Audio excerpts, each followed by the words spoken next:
She was young, bold, and breathtaking, the face every magazine wanted. Before the word supermodel even meant anything, Gia Carangi defined it. But behind the perfect photos was a girl falling apart.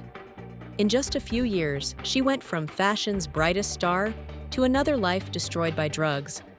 This is how it all came crashing down. There's so many drugs in our food. People take drugs every day and they don't even know it. Gia's story didn't start on the runway. It started in a home full of chaos. She was born in Philadelphia in 1960, the youngest of 3 kids. Her father ran a restaurant. Her mother stayed at home. But their house wasn't warm. It wasn't safe. Fights were constant. Love was distant. And then, something even worse happened. At just 5 years old, Gia was sexually abused. It was a dark secret she carried alone. I definitely, I'm going to school for cinematography, and I plan to make a big splash in film someday with my films as a cinematographer. A wound that never really healed. When she was 11, her parents divorced. Gia was left behind with her father, while her mother left with her 2 brothers. The one person she needed the most, her mom, walked away. Gia was never the same after that. She was hurt, confused, and desperate for attention. As a teen, she started acting out, hanging with wild crowds, sneaking into clubs, doing whatever it took just to feel something. All she ever wanted was to be seen. Not by cameras, not by fans, by her mother. Are you happy with your success? Yes, I am. You hesitated. Well, I just wanted to think about it. No, I am happy with it. For most people, fame is something you chase. But for Gia, it showed up out of nowhere. One night, while working at a nightclub in Philadelphia, a local hairstylist and photographer named Morris Tannenbaum spotted her. She wasn't trying to be noticed. He asked if she'd pose for a few shots on the dance floor. She said yes. And with a few clicks of the camera, everything changed. Those photos made their way to Arthur Elgort, a well-known photographer for Bloomingdale's.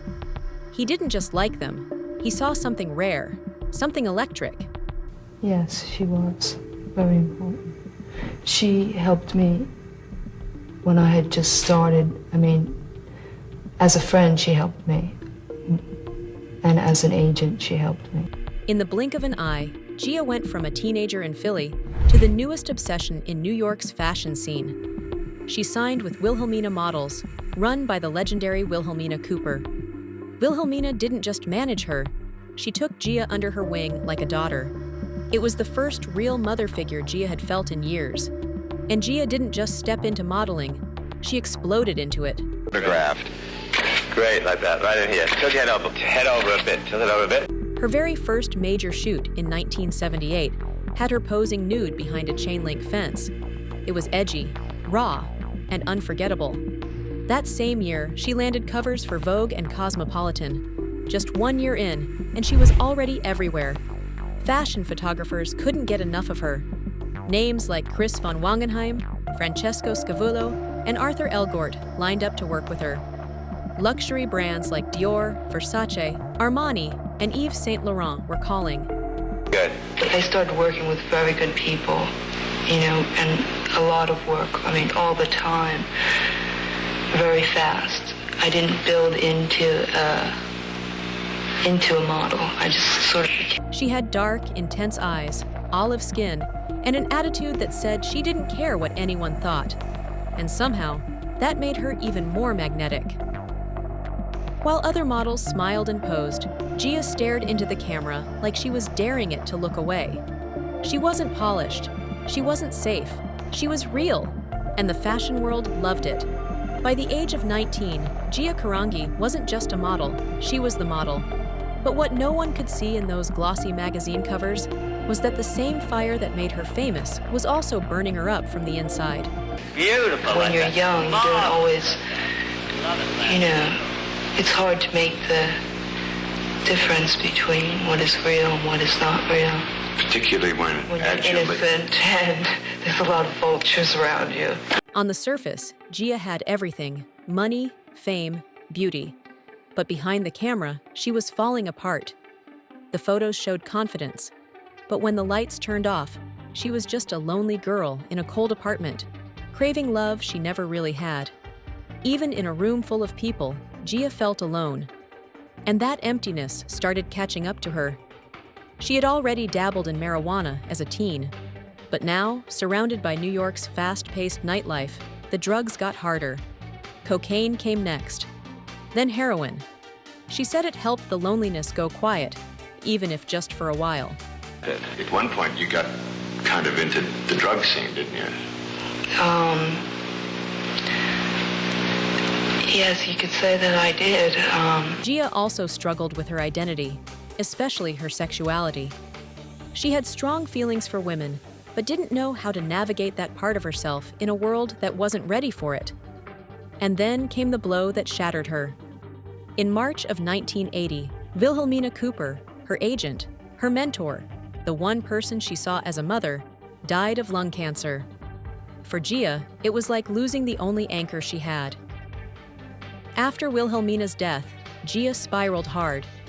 She began missing shoots, stumbling in high, her eyes glazed over, her arms bruised and raw. Photographers noticed.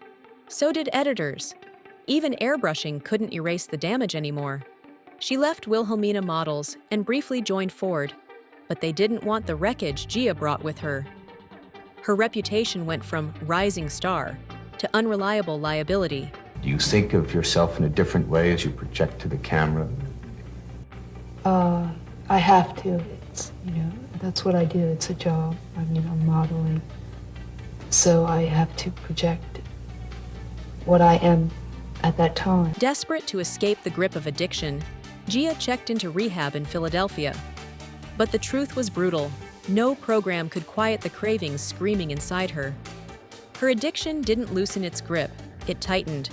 She crashed her car while high on cocaine, tried modeling again in Europe, hoping distance might fix what was breaking inside. But the drugs followed her like a shadow she couldn't outrun. At one point, doctors found a severe infection in her hand. She had injected so often in the same spot, the skin had begun to rot. Surgery was the only option. Still, Gia refused to give up. She managed to get one final Cosmopolitan cover by clawing her way back. But the spark that once made her unforgettable had dimmed. Her eyes, once fierce and full of fire, now looked hollow, like the life inside her had already left. The work stopped. The phone went silent. Friends drifted away, scared to watch her fall. Gia, stay that way. Let me get it. Now stay that way. Beautiful like that. Now bring your eyes slowly after each pop to the camera. With her career gone, Gia left New York and returned to Philadelphia, hoping for a fresh start. She took small jobs, tried rehab, but nothing lasted. The drugs kept pulling her back. Broke and alone, she turned to sex work just to survive. The supermodel was gone. All that remained was a girl completely lost. In late 1985, she got sick, pneumonia, then something worse. Doctors diagnosed her with AIDS. At the time, it was a death sentence. In the fall of 1986, Gia was found beaten and raped. She was admitted to Hahnemann Hospital in Philadelphia. On November 18, 1986, Gia Carangi died. She was 26 years old. Not a single person from the fashion world came to her funeral. In the end, the only one there was her mother, the one Gia had spent her whole life chasing. And after the fact, I realized she was saying goodbye to me. And that's the hardest phone call I ever had in my life. Because I was trying to tell her, I love you too, honey. You've been my whole sunshine. You're my little... Years after her death, HBO told her story in Gia, with Angelina Jolie playing the role that made the world look back. But Gia wasn't just a movie. She was a real girl, lost, hurting, and forgotten. Her life is a warning. Fame can't fix pain. And when trauma goes unheard, even the brightest stars can fade fast. Gia had it all, and it still wasn't enough. Because sometimes fame doesn't save you. It breaks you. If you've learned something new from Gia's story, hit like, share your thoughts below, and don't forget to subscribe for more eye-opening journeys like this.